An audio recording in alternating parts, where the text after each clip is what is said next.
오늘 말씀의 제목은 약속은 아직 남아 있습니다 입니다. 실패에는 여러 종류가 있다고 생각합니다. 도전하다가 실패하는 경우도 있고, 기회가 있었는데도 놓치는 실패가 있습니다. 시험을 망친 것보다 더 큰 후회는 시험이 있는 줄 알면서도 준비하지 않은 것입니다. 히브리 4장에 바로 이 실패를 말하고 있습니다. 광야의 이스라엘은 하나님의 약속을 몰라서 실패한 것이 아닙니다. 그들은 약속을 들었고 기회를 받았고, 그런데도 그들은 들어가지 못했습니다. 그래서 히브리서 4장은 이렇게 시작합니다.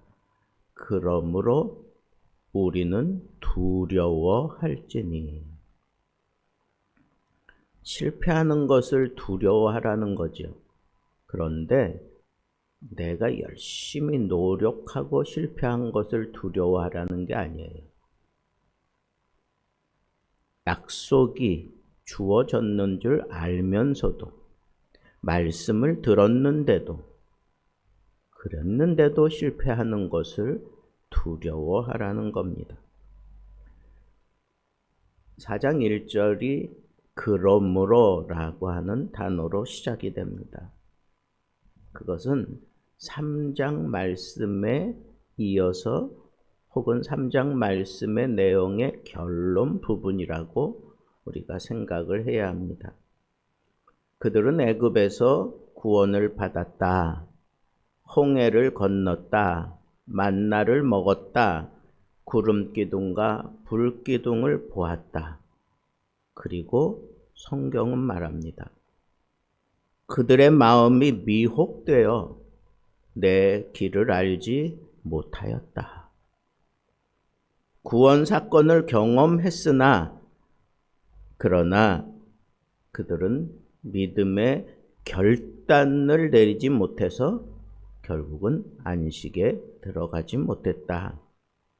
여기 안식이라고 표현하는 것은 가나안 땅이라고 볼 수 있고, 더 깊은 영적인 세계에 들어가면 천국이라고 얘기할 수도 있습니다. 안식에 들어갈 약속이 남아 있을지라도 라고 그렇게 표현을 했습니다.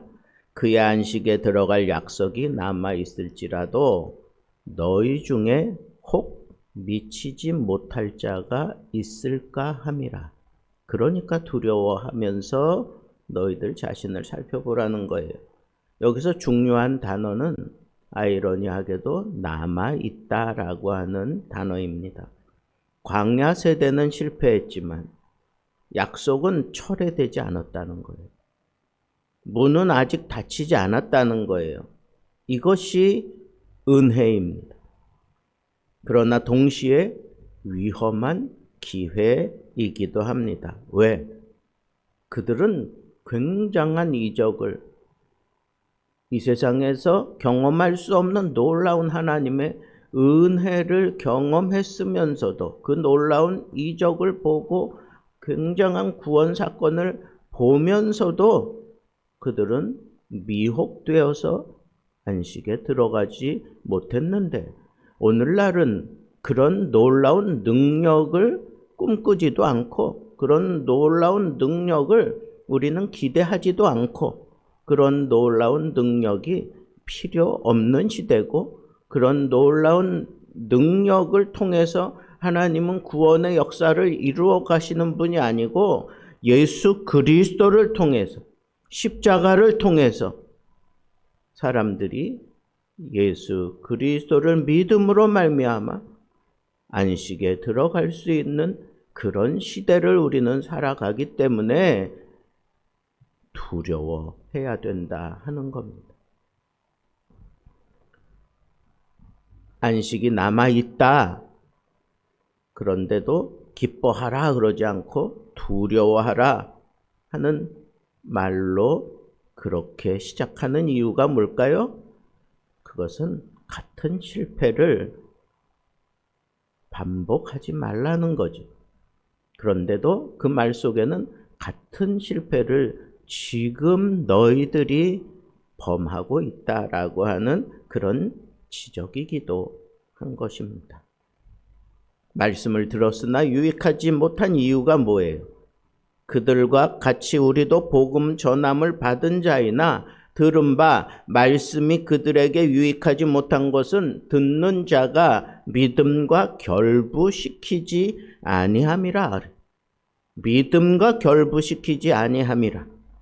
광야 세대의 문제는 말씀을 듣지 않은 것이 아닙니다. 말씀을 듣기는 들어도 믿음으로 연결하지 않은 거예요. 말씀과 믿음을 결부시키지 않았다는 거예요. 그러니까 말씀을 들었는데 그게 귀에 머물러 있고 믿음은 삶으로 이어지지 않았습니다. 말씀을 들었으나 삶은 여전히 불신앙의 방식으로 살아가고 있는 겁니다. 오늘 우리들의 모습이지 않습니까? 설교는 듣지만 결정은 미루고 순종을 다음으로 넘기고 여전히 내가 주인된 삶을 사는 것, 이것이 믿음과 결부시키지 않은 말씀입니다. 믿는 자만이 들어간다고 3절에는 얘기하고 있습니다. 이미 믿는 우리가 저 안식에 들어가는도다. 안식은 행위의 결과가 아니라 믿음의 결과입니다. 더 열심히 해서가 아니라 더 잘해서가 아니라 믿음으로, 신뢰함으로. 광야 세대는 하나님을 모르는 사람들이 아니었습니다. 그러나 끝까지 신뢰하지 않았습니다. 믿음은 시작이 아니라 끝까지 붙드는 태도인 것입니다. 그리고는 이 안식 문제에 대해서 창조 때부터 예비된 안식이라고 히브리 기자는 깊은 차원의 내용을 얘기합니다. 하나님은 일곱째 날에 자기의 모든 일을 쉬셨다. 하나님도 쉬셨으니 마땅히 하나님의 백성들도 일곱째 날에 쉬어야 한다 하는 그런 표현입니다. 하나님의 안식은 피곤해서 쉬신 것이 아니에요. 하나님이 피곤해서 안식해야 되겠다 한 게 아니에요. 왜 안식하셨습니까? 완성했기 때문에. 이 말은 하나님은 이미 모든 것을 이루셨고 우리는 그 완성된 일 안으로 들어가는 존재라는 그런 뜻입니다. 그런데도 하나님은 우리에게 다시 말씀하십니다. 그들이 내 안식에 들어오지 못하리라. 왜? 믿음과 결부시키지 않았기 때문에.